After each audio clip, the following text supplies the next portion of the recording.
नमस्कार मित्रांनो, मी योगेश प्रभू आपल्या सगळ्यांचं स्वागत करतो पुन्हा एकदा आपल्या लाडक्या चॅनलवर। तर आज आपण बघणार आहोत झणझणीत अशी मिसळ।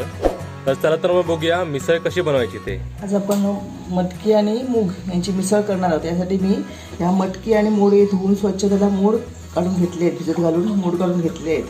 आता हे मूग आलेले मटकी आणि मूग हे मी त्या कुकरमध्ये याला 3 शिट्ट्या करून घेणार आहे।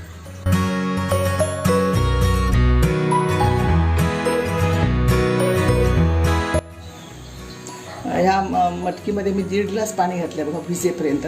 थोडंसं आता मीठ घालते, छोटा 1 चमचाभर मीठ घातलं आहे आणि आता आपण ह्याला 3 शिट्ट्या करून घेऊया।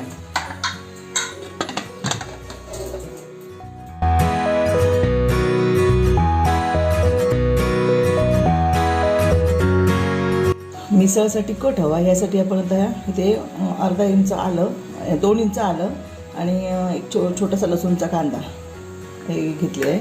नंतर हे छोटे छोटे 4 टोमॅटो घेतले आणि हे बघा इथे दिसतंय तुम्हाला 5-6 छोटे छोटे कांदे घेतले आहेत आणि ह्याची आपण काय करायची पेस्ट करून घ्यायची आणि नंतर फोडणीमध्ये ती चांगली परतून चांगली शिजून घ्यायची आणि नंतर मग मिसळ तयार करायची आहे। मिक्सरला लावून ह्याची पेस्ट करून आपण फोडणीला घातलं तर त्याची पटकन ग्रेव्ही तयार होते। आपल्याला कट जास्त हवा असतो याच्यासाठी आपण हे 5-6 कांदे घेतले आहेत आणि हे 4 छोटे टोमॅटो हे मी आता मिक्सरला लावून घेणार आहे आणि नंतर तेलामध्ये चांगले परतून चांगले शिजून घेणार आहे। मग अशी कांदा आणि तुम्हाला दाखवला होता कांदा, लसूण, आलं आणि थोडीशी कोथिंबीर टाकून ही त्याची पेस्ट केली आहे आणि ही टोमॅटोची पेस्ट आहे। आता मी मिसळची फोडणी करण्यासाठी एक पॅन ठेवलेला आहे, त्याच्यामध्ये मी 2-3 चमचे मोठे 2-3 चमचे तेल घालते। मिसळीला कट यायला म्हणून तेल थोडं जास्त लागणार आहे। तेल टाकलं आहे, त्याच्यामध्ये मी अर्धा चमचा हिंग घालते आणि ही 3 पानं तेजपत्त्याची 2-3 पानं टाकली। आता याच्यामध्ये मी कांदा बारीक केला आहे, मिक्सर लावतो आपण कांदा भाजून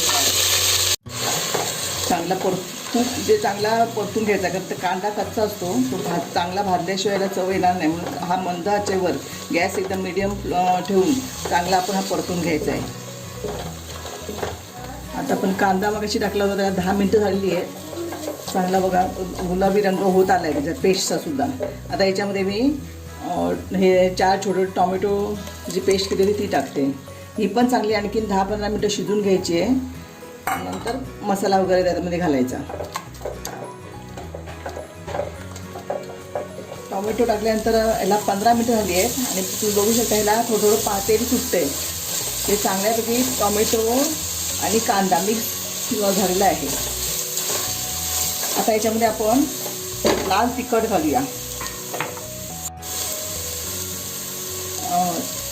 हा 1 चमचा कलर येण्यासाठी ही बेडगी मिरचीची पावडर टाकली आहे आणि हा आमचा मालवणी मसाला हा 2 चमचे घालते। आता हा चांगला परतून घेऊन आपण आणखी ह्याला 3-4 मिनटं ह्याला वाफ देऊया आणि नंतर मटकी मग घालूया याच्यामध्ये। 2-3 मिनटं झालेली आहे। मसाला चांगला आपण परतून घेऊया आणि ह्याच्यामध्ये ही मटकी आपण उकडून घेतलेली आहे, मोड आलेली मटकी ती आपण ह्या मिश्रणामध्ये घालूया। नंतर आणखी थोडीशी ही मटकी स्मॅश करून घेतली आहे, कारण आपल्याला त्याचा म्हणजे कट जास्त हवा आहे म्हणून ती पण यामध्ये घालते।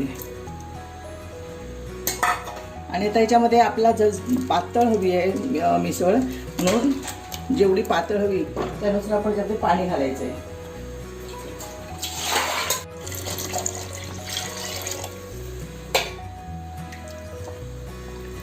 चांगलं मिश्रण ढवळून घ्यायचं।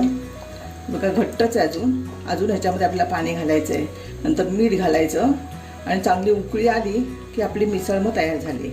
मी आता ह्याच्यामध्ये आणखीन पाणी घालणार आहे। अशी पातळ झाली आहे। आता चांगली याला कड आला आणि उकळली की आपली मिसळ तयार झाली आहे। मीठ घालायचं, थोडासा गरम मसाला घालायचा याच्यामध्ये की आपली मिसळ तयार झाली मग खाण्यासाठी। हवी तर याच्याशी तर तुम्ही आणि पातळ करू शकता, पातळ आवडत असेल तर।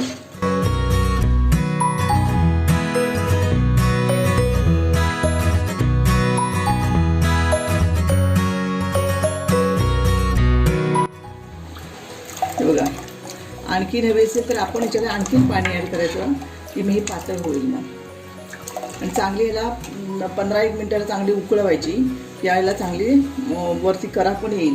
आता याच्यात थोडासा मी गरम मसाला घालणार आहे. बघा, हे छोटे छोटे 2 चमचे मी याच्यामध्ये गरम मसाला घालणार आहे आणि चांगलं ढवळून याला चांगली उकळी येऊ द्यायची. बघा, थंड झाल्यासो दिसते वरती थोडासा तरंग येतोय लाल रंगाचा.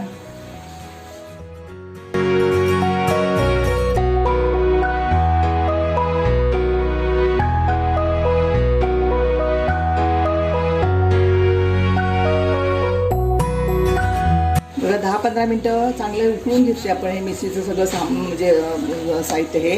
आता मिसळ आपली तयार झालेली आहे. याच्यामध्ये कोथिंबीरसुद्धा थोडीशी कोथिंबीर घालते आणि आता ही मिसळ आपण खाण्यासाठी तयार झालेली आहे.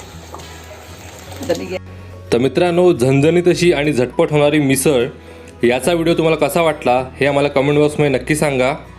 व्हिडिओ आवडला असेल तर व्हिडिओला लाईक करायला विसरू नका आणि चॅनलला नक्की सबस्क्राईब करा. आम्ही तुमच्यासाठी अशाच चमचमीत आणि नवीन नवीन व्हिडिओ नक्की घेऊनच जाऊ. धन्यवाद.